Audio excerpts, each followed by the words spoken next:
Hey, welcome back to Nick Fick Locks. Today is the start of a new video series or another video series to go along with the How to Pick a Lock Beginner's Guide videos that we've been doing in the deep dives.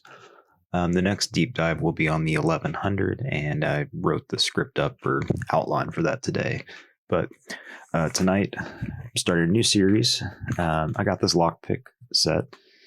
Madman lockpick trainer, useful for sport or survival. Lockpicking is a great skill to cultivate, featuring a transparent lock with open chambers, a wide selection of lockpicks, rakes, hooks, and a dimple rake. You can learn to pick a lock, and the Madman lockpick trainer comes in a zipped case, keeping it handy for all of your toolboxes, lockers, filing cabinets, and secure safes you locked yourself out of. Now, I will say, don't pick a lock that is in use. Don't ask for help picking a lock that's in use. Hashtag rule 2. But the case is pretty nice. These are the locks that came in it. A nice selection of hooks. 1, 2, 3, 4, 5, 6 hooks. I guess this is a weird half diamond thing. Hollow half diamond, but you could use that for a hook. And a dimple rake, Z-bar, and wiper insert tensioner, clear lock, and a key. I think this is pretty emblematic of most of the cheap Chinese beginner lockpick sets that you can get. And my goal with the series is to work my way through the different belt levels and locks using these. I'll probably add some tensioners to it, probably ones that I already have, where you can pick up just the tension tools without needing to buy a whole nother set that includes picks and things. Because I think these tensioners won't last very long, but the picks should go pretty far into the belts. Tonight we'll start with some white belt locks. We've got the clear lock here. I've got this generic Road Pro 50 mil padlock. Whatever this 40 mil padlock is, I don't know what brand. We'll try that dimple rake on this Bovi Lotto and the ever faithful Master 5. But we'll start with this clear lock here. I did open this up and take a look at it earlier. My first set was very similar to this. This is a pick from my first legit set that wasn't the James Bond credit card thing. These I did sand and polish a little bit just to kind of smooth out the edges. These could probably use it as well, but we'll hold off on doing that for a little bit. I measured them, and just like the first set that I had, about the same thickness. 28 to 30. That one's 29 and a half. It says 26 there.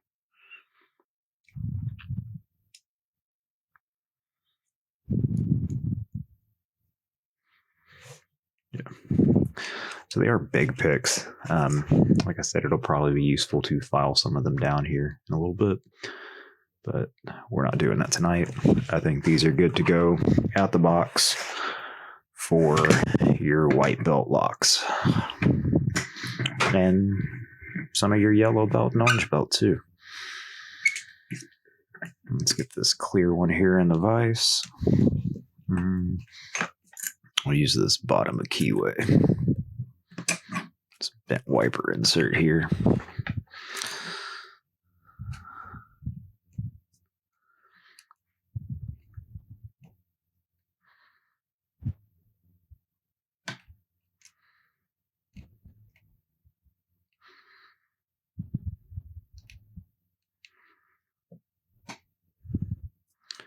Now, whenever you get a set that comes with these clear acrylic locks, they're useful to help you see what's going on inside the lock as you build that mental image in your head of what's happening as to feedback that you get.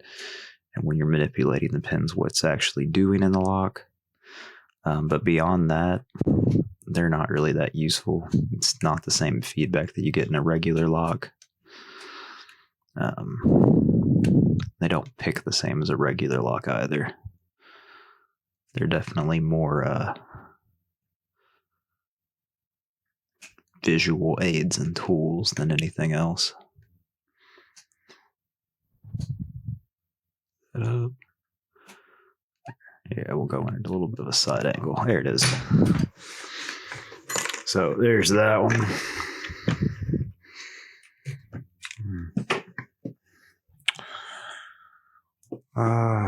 Let's do the 40.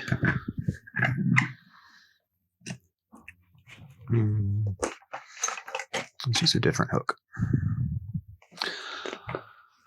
See, this one here is actually a notched lifter, kind of like a monkey paw, but it's a little bit different. It has a cradle in it more akin to the elephant trunk or the dog leg picks that Greyhound picking and Southern Specialties have, more so than it is to the monkey paw that you can get out at Sparrows that Lock Noob came up with.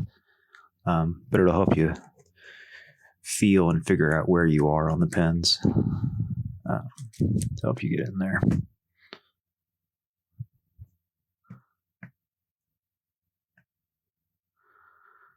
This might be too steep of a hook.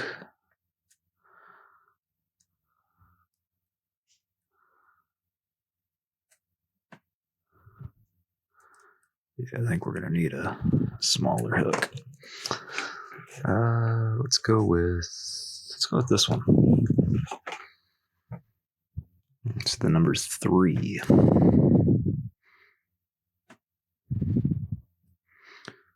We're just going in, peeling for binders. One was binding, and some's binding here in the back. It's 4, I think. There it is. Yeah, that was pin 3. That's pin 4.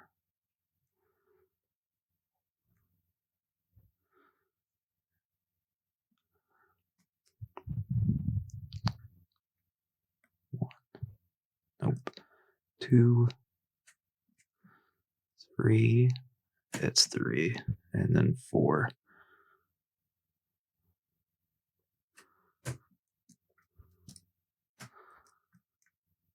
The goal of this series, not just to pick through the locks as a,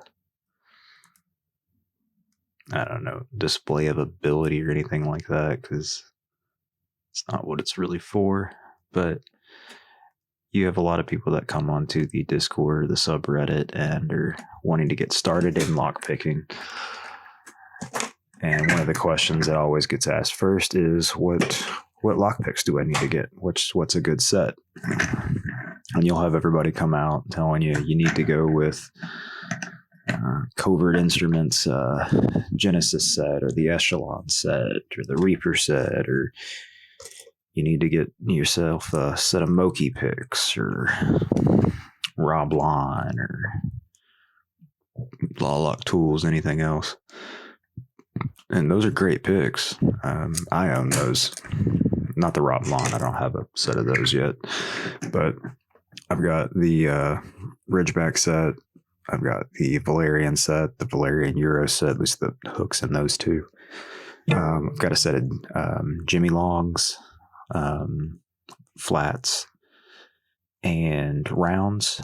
I have a set of the 15,000 flats and the Jimmy Longs. I've got a set of the Moki extra flats, the same hooks that are in the Gold Digger set, if you pick that up. I've got the Monkey Paw set, Dog Legs, Elephant Trunks. I've got some Southern Specialty picks. I have the Reaper set. I really like the tensioners in the Reaper set. Those are probably my favorite tension tools that I have. But they're all great. But if you're just starting out, you don't need the top of the line best picks that you can get on the market. You know, if you're just trying to get into the hobby or test the waters, you don't want to go out there and break the bank trying to get the best on the market. You know, because it may not be something you want to stick with. But even if you get some of these cheaper tools, they still work fine, and they'll get you into a whole bunch of locks. And we'll try the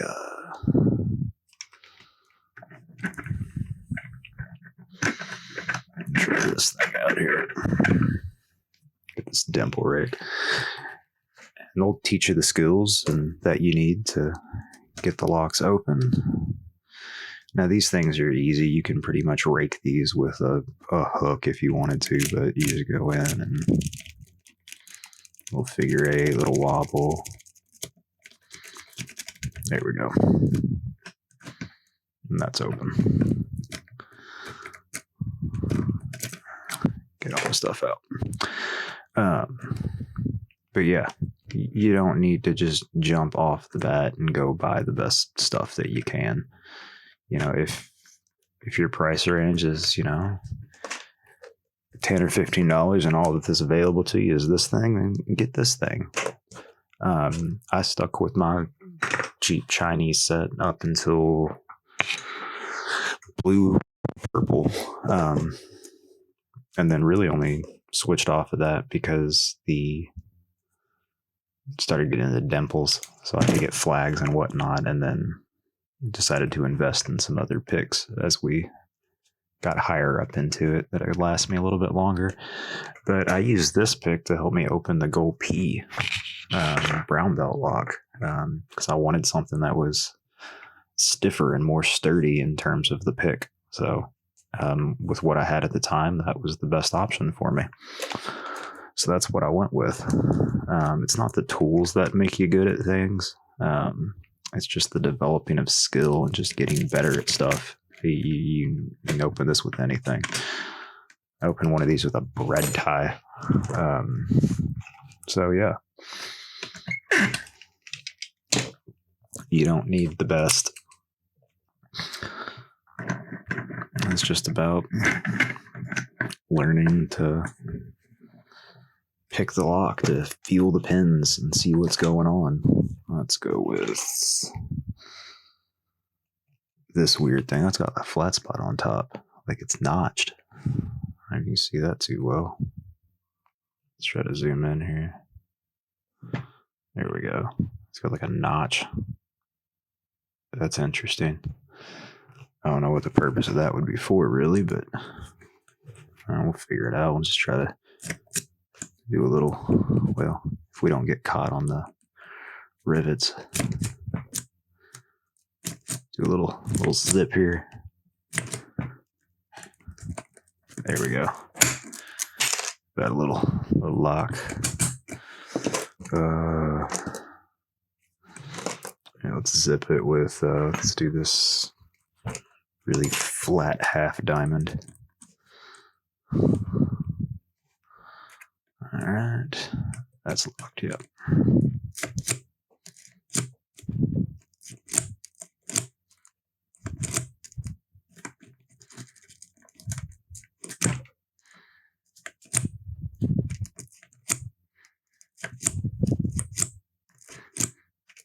Yeah, I don't think we're going to get much use out of this particular pick. Yeah, hey, look at that. So, but mostly I just don't want people to get discouraged or feel like they can't progress or do anything because all they have are cheap picks. Except this one sucks. Yeah, I'm gonna just do that. Say that. I don't know. If I can get one lock open with it, that'll be make it slightly less awful.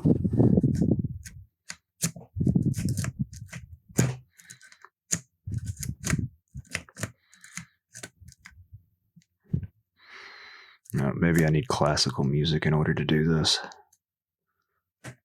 Hey, is that something?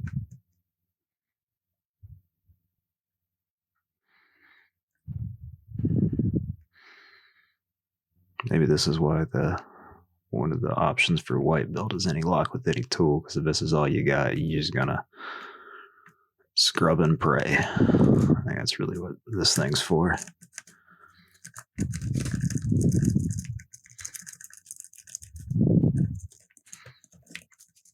Yeah, no, this is trash. I don't know what to do with this thing. I'll probably open this one. You feel like if you give this thing a mean enough look, it'll probably open. Let's get that in there. There we go.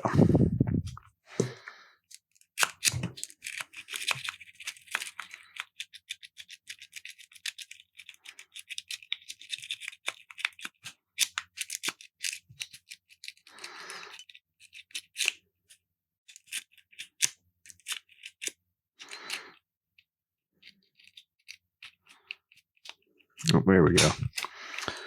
There you go. Eat your heart out, McNally. There you go. We did. Here, no, it'll open this. That I know for sure.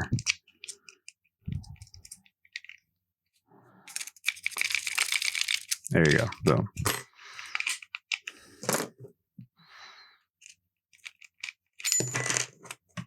All right. Let's do a little theory. Oh, well, didn't even lock up. There it is. All right. Let's do a little theory test in here.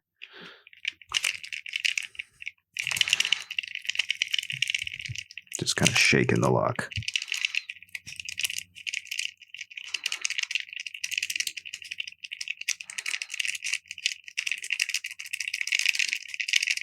Shaking the tension tool.